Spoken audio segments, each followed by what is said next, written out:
What is going on, guys? This is Miasin. So yesterday I told you guys briefly about the one card OTK combo against Kashtira when you're playing Trap Tricks. Well, I told you that the combo existed, but I never really, said anything about it. But today I'll be showing you guys what you can do with only one single copy of Mermelio and nothing else when you're playing against Kashtira. So not only can you really stop them from playing, but also your turn 3 is going to be an OTK, regardless of the other cards that you have to, to play with. So I'm not gonna waste any more of your time. Let's get right into it. Well, like the video and subscribe to my channel if you haven't already. My man, I freaking love you. Anyways, normal summon the Mermelio and then search the Floodgate Trap Hole, and then link off for Sarah and set one back row pass turn. Oh my god, this is so... Yo, Yasin, you're such a freaking genius, man. This is so like 10 billion IQ. Oh my god. Now, okay, look, it's going to be on the next turn, alright? Anyway, summon the Unicorn and then Floodgate Chapel the shit out of it. And you're going to be triggering the Sarah, so summon Dionea.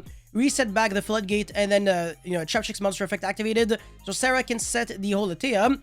And this is where, regardless of what you have, you can OTK your opponent. So, just with this setup. And by the way, the Floodgate Chapel against Kashtira is game. They can't do anything. They always need at least 2 or 3 more cards in order to play. They need at least, like, Birth and another Kashtira monster.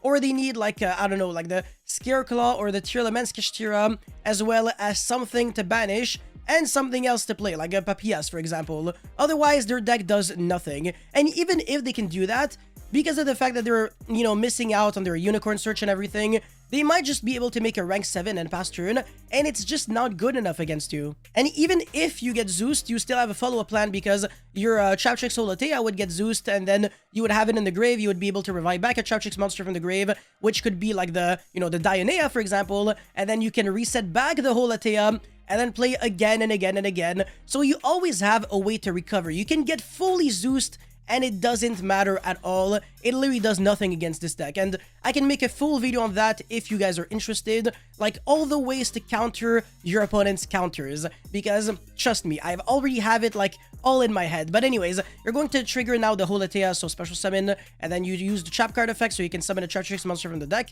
and the Pudika can banish a special summon monster opponent controls, and even if the special summon monster in question is face down, it's still treated as a special summon monster. It remembers the fact that it was normal or special, it just doesn't remember how it was special summoned necessarily.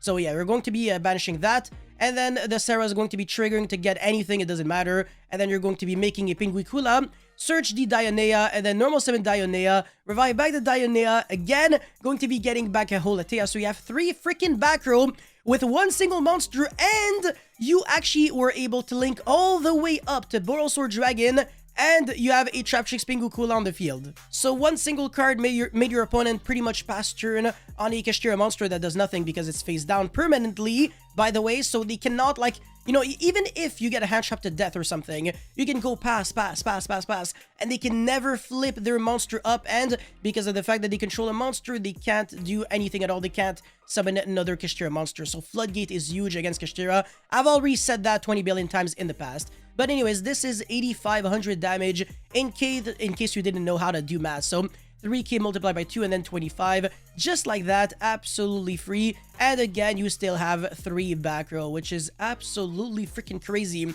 So one single Mermelio does all of that. It really does not matter what else you have. You're going first with 5 cards in your hand, so you're gonna have Mermelio and 4 other cards. The 4 other cards can take care of your opponent's extenders, and then the Mermelio takes care of your opponent's main line of play. So that way, you should have way more than enough to consistently beat Kashtira every single time you go first.